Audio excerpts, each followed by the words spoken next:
Sarah pressed her back against the cold metal wall of the cargo hold, her heart hammering against her ribs as the massive shapes circled her in the dim red emergency lighting. The pack hunters stood nearly 3 meters tall, their muscular frames covered in thick metallic fur that shifted between silver and deep crimson depending on how the light caught it.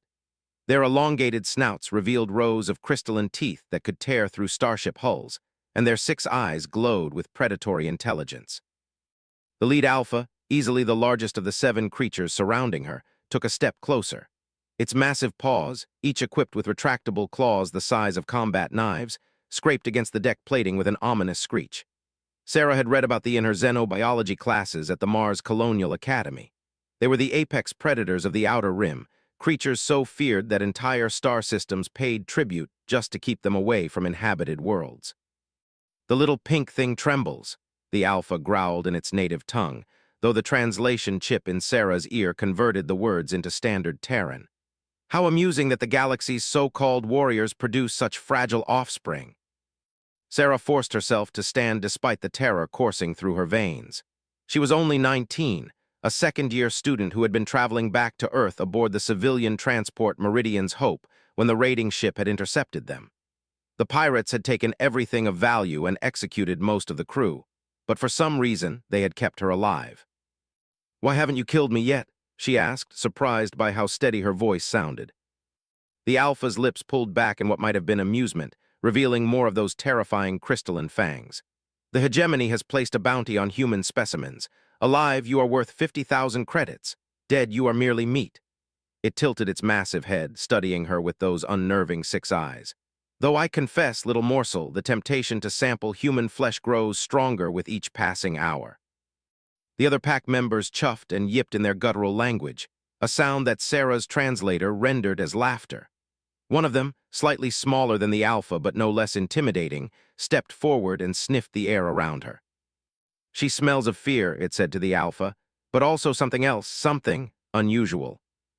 The alpha moved closer, close enough that Sarah could feel the heat radiating from its massive form and smell the metallic scent of its breath.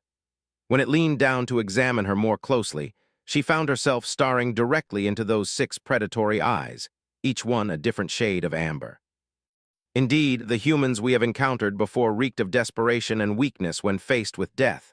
This one paused, nostrils flaring as it took in her scent. This one carries the scent of something we have not encountered. Sarah's mind raced as she tried to understand what they meant. She was terrified, certainly, but alongside the fear was something else growing inside her. Anger, not just at being kidnapped, but at watching helpless civilians being slaughtered for sport, at being treated like cargo, at being called weak by creatures who preyed on those unable to defend themselves. The ship suddenly shuddered, and the emergency lights flickered. Through the reinforced viewport, Sarah caught a glimpse of distant stars wheeling as the vessel changed course.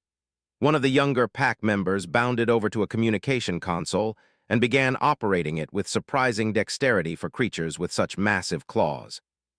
"We approach the rendezvous point, Alpha," the young reported. "The hegemony buyers await." Straightened to its full height, never taking its eyes off Sarah. "Excellent. Soon we will be rid of this strange little creature and collect our payment." It turned to address the pack. "Prepare her for transfer, clean her up and ensure she is presentable. The hegemony representatives prefer their specimens unblemished." As 2 of the larger pack members moved toward her, Sarah felt that growing ember of anger flare into something brighter. The hegemony. She had heard whispers about them in her advanced courses. A shadowy organization that operated in the galaxy's dark corners, collecting and trading in sentient beings for purposes that few dared to speak about openly. "Wait," she said, her voice cutting through the chatter with unexpected authority. The entire pack froze. In their experience, prey animals did not issue commands to their captors. 6 eyes narrowed as it focused on her again. "The little morsel speaks out of turn," growled, but held up a massive paw for silence. "Let her speak. I'm curious what final words she wishes to share." Sarah took a deep breath, drawing on every lesson her grandfather had taught her about standing up to bullies, whether they were schoolyard thugs or apparently galaxy-spanning predators. "You keep calling humans weak, fragile, but has it ever occurred to you why your kind hasn't conquered human space if we're so pathetic?" Several of the pack members bristled at her words, their fur standing on end as threatening rumbles emanated from their throats, but raised its paw again, and they reluctantly fell silent. Enlighten us, little morsel. Why have the mighty not claimed human worlds as our hunting grounds? Because you're scavengers, Sarah said, her fear transforming into cold determination. You pick off isolated ships and raid undefended colonies. You've never faced humanity when we're actually ready for a fight. The temperature in the cargo hold seemed to drop several degrees as every present focused their attention on the young human. His massive form tensed, and Sarah could hear the faint whine of claws extending from their sheaths. Careful, pink thing. Your words approach blasphemy. They are the apex predators of this galaxy. We have hunted and slaughtered species across 1,000 worlds. Prey species, Sarah countered. Herbivores and scavengers and beings who evolved to run rather than fight. When was the last time your pack faced something that fought back, really fought back? Snarled and took a threatening step forward. The humans we have encountered died screaming like any other prey. Civilians, Sarah replied without flinching. Merchants and scientists and families, you've never faced human military forces. You've never seen what we're capable of when we're protecting something we care about. Studied her with renewed interest. There was something in the young human's bearing that had changed. The trembling had stopped entirely, and though her scent still carried notes of fear, it was now mixed with something that made the ancient predator's instincts prickle with unease. And what little morsel do you believe humans are capable of that we have not seen? Sarah met the Alpha's gaze without wavering. My grandfather served in the Titan War against the Confederacy. 50,000 human soldiers held off 2 million Confederacy troops for 6 months on a world where the atmosphere was poison and the gravity was 3 times Earth normal. When the relief forces finally arrived, they found the humans still fighting, still holding the line, even though they were outnumbered 40-1. The cargo hold fell silent except for the hum of the ship's engines. Even the younger pack members had stopped their restless packing to listen. Stories said, but there was less certainty in its voice than before. Facts, Sarah replied firmly. Humans don't give up, we don't submit. And when you corner us, when you threaten what we protect, we become something you've never encountered before. She paused, letting her words sink in. We become more dangerous than anything you've ever hunted. The ship shuddered again, more violently this time, and the lights flickered in a pattern that clearly indicated incoming communications. The young at the console worked frantically for a moment before looking up at its Alpha with confusion. Strange readings, Alpha, multiple ships approaching fast, too fast for normal space travel. Bounded over to the console with predatory grace and examined the displays. What it saw there made its fur stand on end, and a low growl rumble through its chest. Impossible, it whispered.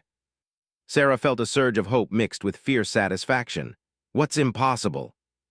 The Alpha turned to look at her, and for the first time since her capture, she saw something other than predatory confidence in those 6 amber eyes. She saw uncertainty, and perhaps, just perhaps, the first faint traces of fear. Those are human ships, said slowly. But according to these readings, they are traveling at impossible velocities. No known propulsion system can achieve such speeds.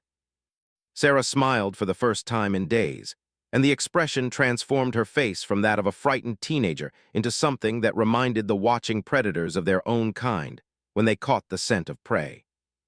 You wanted to know what humans are capable of? She asked softly. You're about to find out. The first impact nearly threw everyone in the cargo hold to the deck. Sarah managed to grab onto a nearby support strut while with their superior balance and magnetic claw grips, remained steady.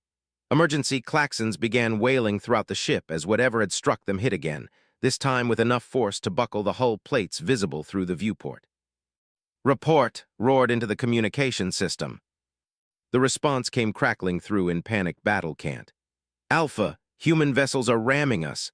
They are not following any known combat protocols. They are sacrificing their own ships to damage ours. Sarah felt her heart swell with pride even as she struggled to maintain her grip. The human rescue force was employing kamikaze tactics, something that would be incomprehensible to species that valued individual survival above all else. But humans understood sacrifice. They understood that sometimes one life given freely could save many others. Its fur was now standing completely on end, making the already massive creature appear even larger. It bounded back to the sensor console and began frantically manipulating the controls with its claws. What it saw there made it emit a sound that Sarah had never heard before, a high-pitched whine that spoke of genuine fear. 23 human vessels, said, its voice barely above a whisper. 12 of them have already sacrificed themselves to disable our engines and weapons. The remaining 11 are preparing to board. Rush to the Alpha's side. 11 ships, that could be several hundred humans. We must call for support from the fleet. The fleet is 3 days away, replied, its 6 eyes now darting between the sensor displays and the human girl who stood watching them with an expression of calm satisfaction. And our communications array was destroyed in the first attack. The ship lurched again, and this time Sarah heard the distinctive sound of cutting torches beginning to work on the hull. The humans had attached themselves to the raider and were burning their way inside. Soon this cargo hold would become a battlefield. Howe turned to face Sarah, its massive form trembling with barely contained emotion. How did they find us so quickly? We are in deep space, days from any human colony. Sarah's smile widened. Did you really think humans would develop interstellar travel without also developing ways to track our people?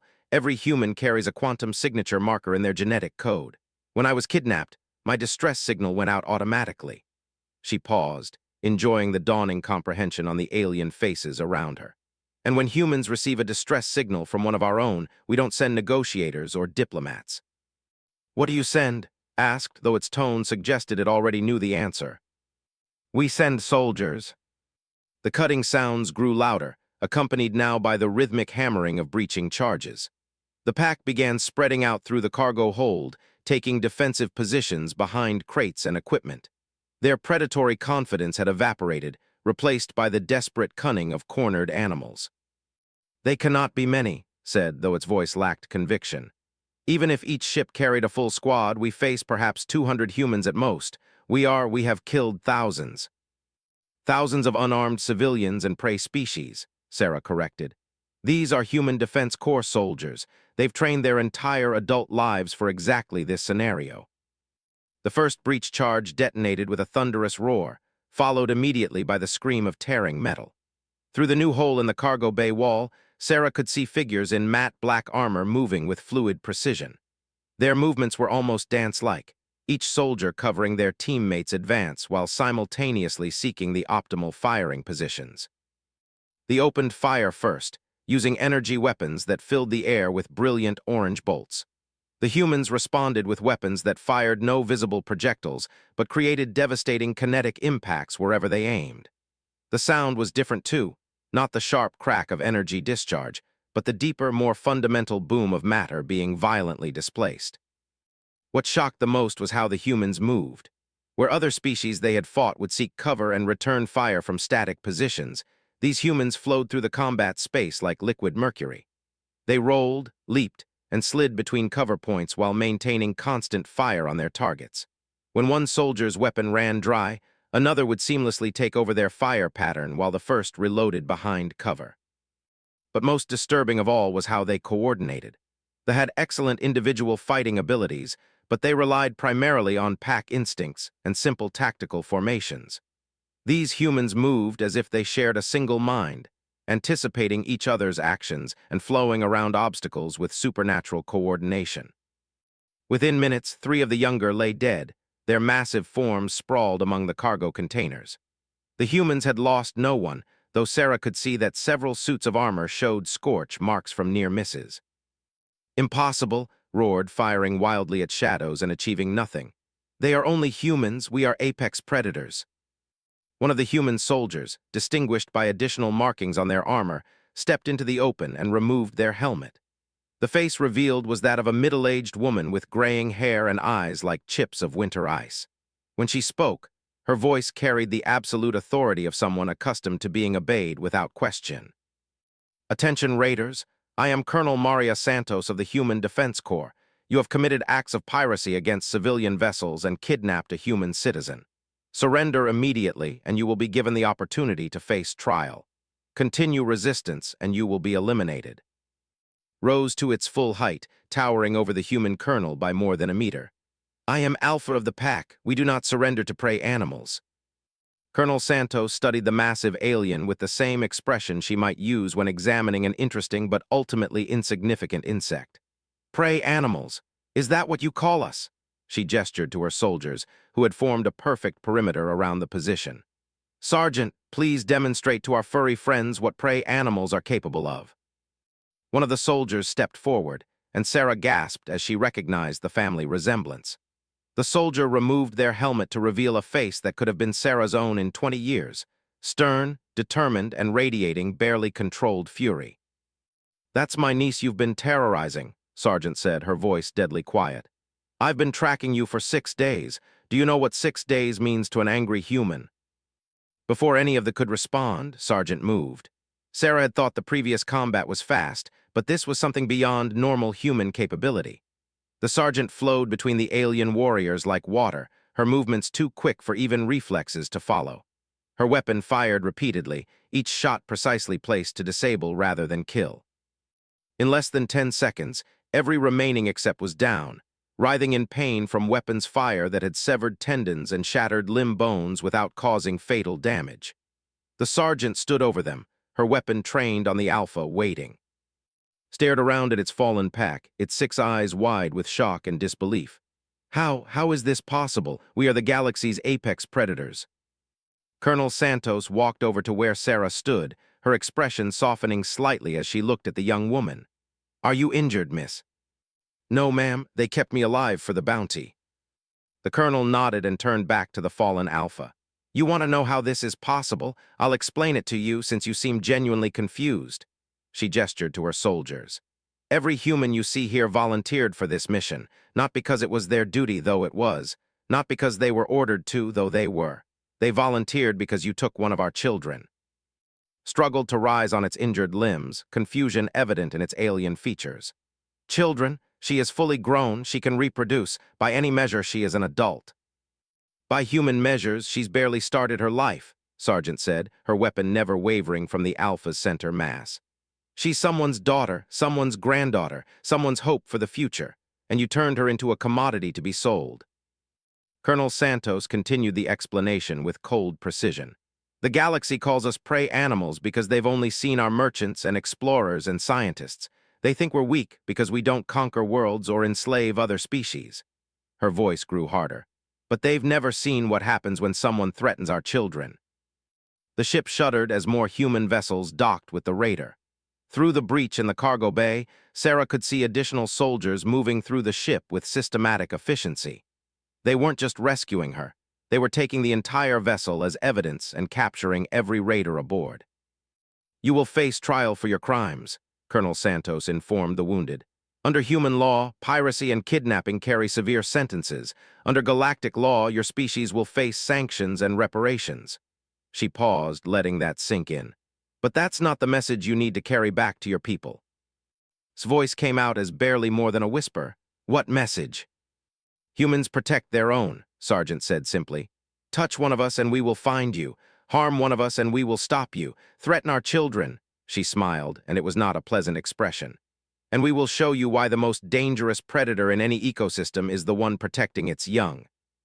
Sarah watched as the human soldiers efficiently secured the prisoners and began documenting the crime scene with military precision.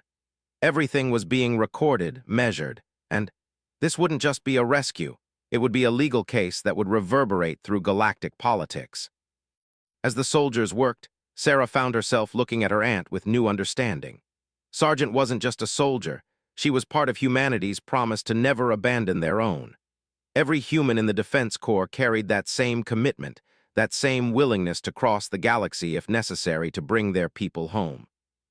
"How did you find me so fast?" Sarah asked. Her aunt's stern expression softened slightly. "When your quantum signature vanished from the transport ship, every human military installation within 50 light-years received the alert. We had ships launching within 2 hours." She gestured to the breaches in the cargo bay walls. "Those weren't just rescue ships. They were the fastest vessels we could get combat-ready in the time available. Some of them were experimental craft that weren't even supposed to be operational yet." Colonel Santos overheard and added, "The new quantum tunnel drives. Officially, they don't exist yet. Unofficially, they can cross 50 light-years in 6 days instead of 6 weeks." she looked directly at, who was listening despite its pain. "We developed them specifically for situations like this. No human citizen will ever again be beyond our reach." The implications of that statement hung in the air like a physical presence. The galaxy's understanding of human capabilities had just been fundamentally altered. Species that had written off humanity as insignificant prey animals now had to confront the reality that humans possessed technology that could project force across previously impossible distances in previously impossible. As the medical teams arrived to treat Sarah and process the prisoners, she realized that this rescue would be remembered not just as a military operation, but as the moment when the galaxy learned what humans truly were: not prey animals, not passive merchants content to be victims. They were the species that would cross the void itself to protect their children, and that made them something far more dangerous than any apex predator. 6 months later, Sarah stood before the Galactic Council Assembly on Nexus Prime, the political heart of known space. The vast amphitheater contained representatives from over 300 species, their varied forms creating a tapestry of colors, shapes, and biological configurations that still amazed her despite all the xenobiology courses she had taken. But today, she wasn't here as a student. She was here as a witness, and her testimony would reshape how the galaxy understood humanity. The presiding magistrate, a crystalline being from the Altair Collective whose voice resonated like wind chimes in a gentle breeze, called the assembly to order. "We convene today to hear testimony regarding the incident designated as Case File 7749X, the raiding crisis and its resolution by Human Defense Corps forces." Sarah looked out across the assembled delegates and spotted familiar faces among the human delegation. Colonel Santos sat in full dress uniform, her bearing as sharp and professional as it had been during the rescue. Sargent was there too, along with several other soldiers who had participated in the operation. Their presence was both comforting and symbolic, a reminder that humanity would always stand behind its own. In the defendants section, Alpha and the surviving members of its pack sat in specially designed restraints. The massive had healed from their injuries, but something in their bearing had changed. The predatory arrogance that had once defined them was gone, replaced by a wary respect that hadn't been there before. "Miss," the magistrate addressed her, "please describe the events leading to your capture and subsequent rescue." Sarah took a deep breath and began her account. She spoke clearly and calmly about the attack on the Meridian's Hope, the slaughter of civilians, and her kidnapping. But she also spoke about what she had learned during her captivity, how the galaxy's so-called apex predators operated, and why their understanding of humanity was fundamentally flawed. "They called us prey animals," she said, her voice carrying clearly through the amphitheater's acoustics. "They believed this because they had only encountered our civilians, our merchants, explorers, and scientists. They confused our peaceful nature with weakness." A ripple of discussion passed through the assembled delegates. Many of them had made similar assumptions about humanity, viewing the relatively young species as insignificant newcomers to the galactic community. "But when the human military responded," Sarah continued, "they discovered something they had never encountered before. They found a species that refuses to abandon its own, regardless of the cost or distance involved." The Altair magistrate's crystalline form shifted, creating new harmonic resonances in its voice. "The Council has reviewed the tactical records of this operation. The human forces employed technology that was previously unknown to galactic intelligence services. Can you comment on the development of these capabilities?" Sarah glanced at Colonel Santos, who gave her a slight nod. This was the moment they had prepared for, the revelation that would change everything. The quantum tunnel drives and precision kinetic weapons weren't developed for conquest or aggression, Sarah said. They were developed specifically for rescue operations. Humans have been quietly advancing our military technology not to attack other species, but to ensure we can protect our own people no matter where they might be threatened. The implications of her words sent another wave of murmurs through the assembly. Several delegates from species that had previously dismissed humanity were now leaning forward with obvious concern. The revelation that humans possessed advanced military capabilities that they had kept secret was troubling enough. The fact that these capabilities were developed purely for defensive purposes was somehow even more unsettling. Ambassador, or of the Confederacy, rose from its designated seat. The being's multiple eyes glittered with what Sarah had learned to recognize as nervous agitation. Are we to understand that humanity has been concealing the true extent of its military capabilities? Colonel Santos stood to address the question. With respect, Ambassador, or humanity has never concealed anything. We simply haven't advertised capabilities that we hoped we would never need to use. Her voice carried the same authority that had commanded the battlefield 6 months ago. Our policy has always been peaceful coexistence, but we have also always maintained that this peaceful stance is a choice, not a limitation. The delegate zone had been silent until now, but Alpha suddenly rose despite its restraints. The massive predator's voice carried clearly through the amphitheater as it spoke. "I would address this assembly," said, its translated words heavy with an emotion that Sarah recognized as something approaching awe. The magistrate considered for a moment before responding. "The defendant may speak, though such testimony will be entered into the record." 6 eyes swept across the assembled delegates before focusing on Sarah. "For 7 centuries, my pack has raided across 40 star systems. We have hunted prey species of every description. We believed we understood the nature of predator and prey." The Alpha paused, its massive frame trembling slightly. "We were wrong." The amphitheater fell completely silent. Even the usual background whispers and translator hums seemed to quiet as every being present focused on the words. When the human rescue force arrived, they did something we had never encountered. They did not fight for territory or resources or dominance. They fought for one individual, one young female who represented no strategic value, no political advantage, no material gain. His voice grew stronger, more certain. They crossed impossible distances and deployed their most advanced technology to save one person, and when they fought us, they did so with a ferocity that surpassed even our own. The Alpha turned to address the broader assembly. "We called them prey animals because we misunderstood what we observed. They are peaceful not because they are weak, but because they choose peace. They do not conquer because they do not desire conquest, but threaten what they protect." His voice dropped to almost a whisper.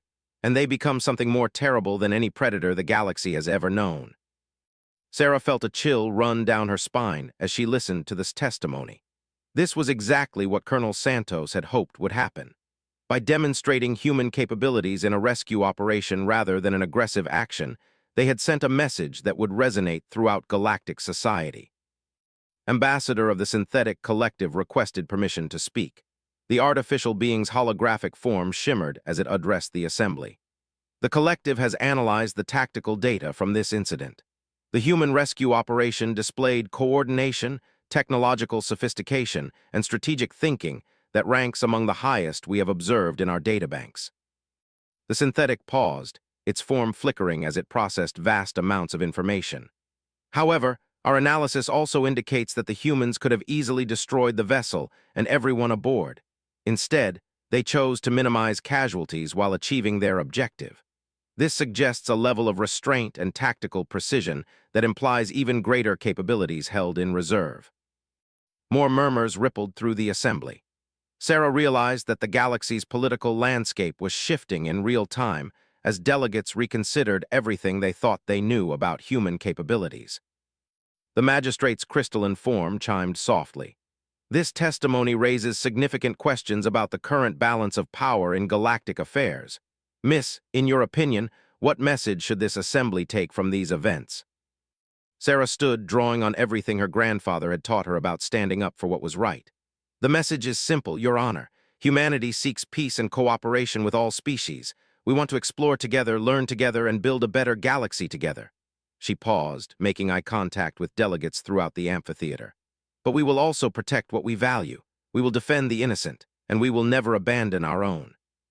She gestured toward the human delegation. "Every person wearing a Human Defense Corps uniform has sworn an oath to cross the galaxy if necessary to bring our people home. That's not a threat. It's a promise. A promise we've now proven we can keep." The proceedings continued for several more hours, with testimony from various military analysts and political experts.